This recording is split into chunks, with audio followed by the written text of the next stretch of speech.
India's number 1 varicose veins hospitals ఐబీసీను సంప్రదించండి. మీ నొప్పి లేని ప్రయాణాన్ని ప్రారంభించండి.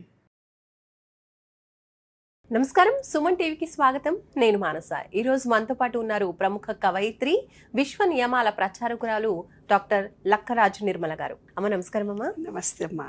అమ్మ, చాలా మంది తమ ఇళ్లలో నానమ్మ కావచ్చు, అమ్మమ్మ కావచ్చు, లేదా తాతయ్య వాళ్ళని ఎంతో ప్రేమిస్తూ ఉంటారు. అలాంటి వ్యక్తులు చనిపోయినప్పుడు వీళ్ళకి ఆ చనిపోయిన వ్యక్తులు కళ్ళలో కనిపిస్తూ ఉంటారని చెప్తూ ఉంటారు. తరచుగా ఎందుకు కనిపిస్తూ ఉంటారంటారు? అలా కళలో వాళ్ళు రావడం అనేది దేనికి ఎగ్జాంపుల్ అనొచ్చు? మనం నిద్ర అనేది ఏంటి? మనం తీరని కోరికలు ఏవో ఉంటాయి మనలో. మనం ఏవైతే పదే పదే ఆలోచిస్తుంటామో, పదే పదే ఏదైనా కావాలనుకుంటామో, పదే పదే ధ్యాస దాని మీద పెడతామో, అవే కళలు. కొత్త కళలు ఏవి కావు. కొన్ని భయాలు ఉన్న వాళ్ళకు భయపడే కళలు పడుతుంటాయి. లేదు పూజ చేసుకుంటాను, భక్తి మార్గంలో ఉన్న వాళ్ళకు భక్తి మార్గం కళలే పడుతుంటాయి. లేదు జాబ్స్ రావాలనుకొని ఎప్పుడు నిరంతరం ఆలోచించే వాళ్ళు కొత్త కొత్త జాబ్స్ వచ్చినట్టు, లేదు ఫారెన్ వెళ్ళాలని కొందరు కోరిక ఉంటుంది, అలా వెళ్ళి అన్ని చూసి వచ్చినట్టు కలబడుతుంది. లేదు కొంతమందికి చాలా భయాలు ఉంటాయి, రేపు జీవితం ఎట్లానో ఎల్లుండి ఎట్లాగో. అలాంటి వాళ్ళకు నాగుపాము తిరుగుతూ ఉన్నట్టు, వాళ్ళు ఎంటబడుతున్నట్టుగా, వీళ్ళు పారిపోతున్నట్టుగా కలబడుతూ పోతుంటాయి. ఇంకా భయపడుతూ పోతుంటారు, రేపు జీవితం ఎట్లా, నాకెక్కడ సెక్యూరిటీ లేదు, ఏం లేదు, నా ఆరోగ్యం ఏం పాడు, అలా పండ్లు ఊడిపోతున్నట్టుగా కలలు పడతాయి వాళ్ళకి. అట్లా మన ఆలోచన విధానం ఏవి ఉన్నాయో అవే కళల రూపంలో మనకు తారసపడడం జరుగుతుంది.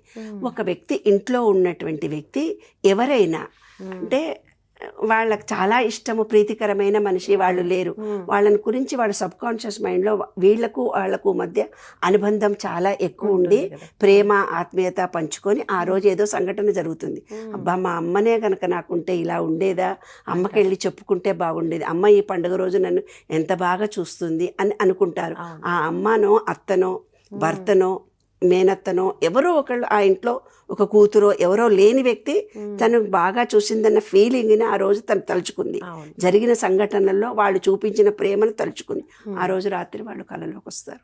వచ్చి నువ్వేం బెంగపెట్టుకోకు, నువ్వేం టెన్షన్ పడకు అని వాళ్ళకి ఏదో చెప్పినట్టుగా, అమ్మవారి రూపంలో కాసేపు కనిపించి కాసేపు మాయమైనట్టుగా, కాసేపు ఏదో అంటే ఇంబ్యాలెన్స్డ్గా ఏదో ఒక అర్థము చెప్పనట్టుగా, వీళ్ళ మనసులో ఎలాంటి ఆలోచన వాళ్ళతో మాట్లాడుకున్నట్టుగా ఎలా ఇంబ్యాలెన్స్గా కలుగుతుందో, ఆ వ్యక్తి లేకపోయినా భావన ఎలా ఉందో అలాంటి కళలు పడతాయి. కళలోకి చనిపోయిన వాళ్ళు రావడం అంటే వాళ్లకు వీళ్లకు ఉండే అనుబంధము, ప్రేమ అనేది చాలా ఎక్కువ ఉన్నప్పుడు మాత్రమే జరుగుతాయి. ఎక్కువ ఉన్నప్పుడే కాదు, డిటాచ్మెంట్ కూడా ఉంటుంది కొందరికి.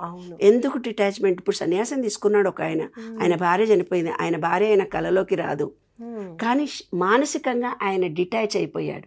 ఎప్పుడైతే సంసారము ఇల్లు అనేది లేకుండా, అంటే భర్తలు విడిచిపెట్టిన ఆడవాళ్ళు, పెళ్ళాలను విడిచిపెట్టిన మగవాళ్ళు ఎన్నో ఉంటాయి కదా మన ఈ నిత్య జీవితంలో, ఎన్నో సంఘటనలు చూస్తుంటాం కదా, వాళ్ళకు కూడా ఇంత అనుబంధాలు ఉండవు. ఎప్పుడైతే డిటాచ్గా ఒక ఉద్యోగం మానేసావు నాన్న, ఆ ఉద్యోగంలో బెదిరిస్తారేమో నన్ను అని నువ్వు భయపడుతూ పోతున్నావు. రోజు ఆ స్కూల్లో టెస్ట్, అక్కడే నువ్వు పనిచేస్తున్నట్టుగా, వాళ్ళల్లో నిన్నేదో బెదిరించినట్టుగా, అక్కడి నుంచి పారిపోతూ వచ్చినట్టుగా కలలు పడతాయి నీకు. అంటే అక్కడ ఉండి ఆఫీసులో నీకు కలిగిన సిచ్యువేషన్, నేను రిజైన్ చేశాను, నన్ను ఏమంటారో ఏమో అనే భయం నీ సబ్ కాన్షియస్ మైండ్లో ఉన్నప్పుడు ఇలాంటివన్నీ పడతాయి. కాబట్టి కళలు అనేవి ఒకంత మనలో కలిగిన భావాలే. ఇంకొకటి, కళల్లో ఒక విచిత్రమైనటువంటి సంఘటనలు కలుగుతాయి. అవి ఎలాంటి కళలు అని అంటే, తెల్లవారుదామన నీవే ఏదన్నా జాబ్ కావాలి అనుకున్నప్పుడు 4 to 5 టైంలో మనకు కళలు పడతాయని పూర్వీకులు చెప్పారు.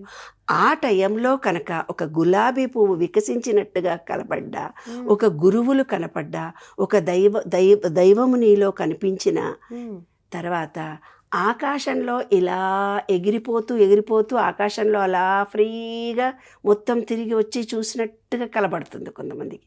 అంటే ఆకాశంలో పక్షుల్లాగా అలా అలా అలా అలా మ్యాజిక్ చేసినట్టుగా తిరుగుతూ, అంటే వాళ్ళు విశ్వం అంతా కూడా విశ్వ చైతన్యంతో మమేకమైపోయి అన్ని విషయాలను వారు తెలుసుకునే అవకాశం ఉందని అర్థము. ఏ ప్రదేశాలైనా తిరిగి చూడగలిగే అర్హత కలిగి ఉందని, అందరితో మంచి రిలేషన్షిప్ ఉందని అర్థం అనమాట. ఒక పువ్వు లాంటిది ఏదైనా వచ్చి మీకు వికసించిన పువ్వు, మంచి వాసనతో కూడినట్టు పువ్వు వచ్చింది అని అంటే మీకేదో మంచి జరుగుతుందని అర్థము. అట్లా ఒక గురువులు కనిపించారంటే గురువు అనుగ్రహం కలిగినట్టుగా. అంటే మన సబ్ కాన్షియస్ మైండ్లో మనం ఏది కోరుకుంటున్నామో అదే మన కళలు. ఇంకోటి ఈ కళల విషయంలో కొంతమంది అంటూ ఉంటారు, ఎర్లీ మార్నింగ్ పడ్డ కళలు 6కి 5కి పడ్డాయి అంటే అవి నిజమవుతూ ఉంటాయని. ఒకవేళ అవి భయానకము, కొంచెం టెన్షన్ పెట్టించేవైతే ఇంకా వాళ్ళు భయపడుతూనే ఉంటారు. అది నిజమే అంటారా? 6 o'clock సెంటిమెంట్ అనేది కరెక్టేనా? సబ్ కాన్షియస్ మైండ్లో మనము నిద్రపోయినప్పుడు జరిగినవి కళలు నిజము. మనము 4 నుంచి 5 గంటలకు లేచి ఫస్ట్ థాట్ ఏం చేస్తామో అదే మన జీవితం. ఫస్ట్ థాట్ లేవగానే, డీప్ స్లీప్ నుంచి లేవగానే 6 గంటలకు లేచావనుకున్నాను, 6 గంటలకు ఫస్ట్ థాట్ అబ్బా హెల్దీగా ఉన్నాను అనే ఆలోచన వస్తే హెల్దీగా ఉంటుంది. అబ్బా ఈరోజు నీరసంగా ఉన్నాను, అబ్బా రాత్రి ఏదో కలబడింది, ఏదో భయంగా ఉంది అంటే ఆ రోజంతా భయంగా ఉంటుంది. అంటే నీ తలరాతను ఎవరు రాయరు, నువ్వే రాసుకుంటావు బ్రహ్మీ ముహూర్తంలో అనేది శాస్త్రం.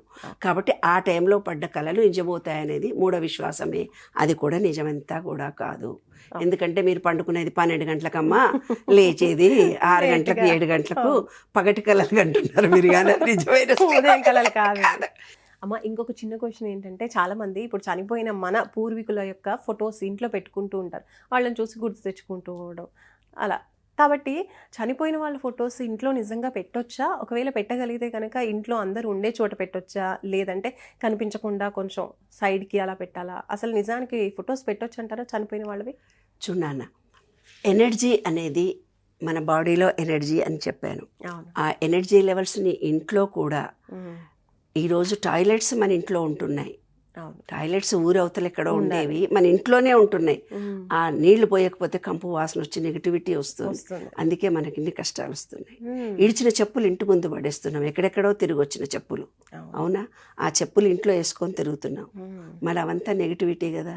ఎప్పుడైతే బ్రతికున్న వ్యక్తి, ఒక గురువు రాగానే ఒక అమోఘమైన పాజిటివ్ ఎనర్జీ వచ్చింది మన ఇంటికి అనుకుంటాం, ఒక పూజ చేయగానే పాజిటివ్ ఎనర్జీ వచ్చింది వాళ్ళ అనుకుంటాం. ఒక చనిపోయిన వ్యక్తి ఫోటో ఎదురుగా పెట్టుకోవడం కూడా తప్పే. ఆ నెగిటివిటీ ఇల్లంతా పాకుతుంది. చనిపోయిన వ్యక్తి అంటే నెగిటివేనే కదా. మనిషి బతికుంటే పాజిటివ్, చనిపోయినాడు అంటే నెగిటివ్. కాబట్టి ఎదురుగా పెట్టుకోకూడదు, దేవుడి గదిలో అసలే పెట్టకూడదు. వాళ్ళకి సంబంధించినటువంటి రూమ్లో ఎక్కడో పెట్టుకొని చూసుకోవచ్చు, వాళ్ళను ప్రేమించుకోవచ్చు. కానీ ఎదురుగా చనిపోయిన వాళ్ళందరి ఫోటోలు ఎగ్జిబిట్ చేసి పెట్టుకుంటే వాళ్ళందరి నెగిటివిటీ ఆ ఇంట్లో పనిచేస్తుంది. ప్రతి వ్యక్తి కూడా పాజిటివ్ ఉంటుంది, నెగిటివ్ ఉంటుంది ప్రతి మనిషిలో. వాళ్ళందరూ కూడా అంత ధర్మాత్ములై ఉన్నారో కాలేదో, వాళ్ళ తాతలు ముత్తాతలు ఏవో వాళ్ళు కొంచెం పుణ్యపాపాలు చేసి ఉంటారు కదా, ఆస్తులు కూడా అలాగే కూడబెట్టుంటారు కదా, వాళ్ళ డిఎన్ఏలో వస్తేనే వీళ్ళు అనుభవిస్తారు. అట్లాంటిది వాళ్ళ ఫోటోలు ఇంట్లో పెట్టుకుంటే నెగిటివిటీ ఎక్కువ వస్తుంది. ఎప్పుడు ఎదురుగా పెట్టకూడదు, పూజా గదిలో అసలే పెట్టకూడదు. తద్దినం పెడతాం చూడనాన్న, వాళ్ళ సంవత్సరీకం అంటూ మనం చేస్తాం కదా, ఆ రోజు ఆ ఫోటో పెట్టి ఆ ఫోటోకు ఆహారం వాళ్ళకి ఏది ఇష్టమో అవి పెట్టుకోవడము, నివేదన ఇవ్వడం, వాళ్ళ నమ్మకాలు, వాళ్ళ విశ్వాసాలు ఆ రోజు ఇచ్చుకోవచ్చు. కానీ నిరంతరం ఎగ్జిబిట్ చేయడం అనేది రాంగ్. రైట్ అమ్మా, చాలా మంచి క్లారిఫికేషన్ ఇచ్చారు. నాకున్నటువంటి డౌట్స్ క్లారిఫై చేసినందుకు ధన్యవాదాలు. Thank you. చూసారు కదండి, విశ్వ నియమాల ప్రకారం అసలు ఎలా ఉంటుంది అనేది నాకున్నటువంటి ఒక 2 డౌట్స్ అడిగాను. సో వాటికి అమ్మ క్లారిఫికేషన్ ఇచ్చారు. చూస్తూనే ఉండండి సుమన్ టీవీ. నమస్తే.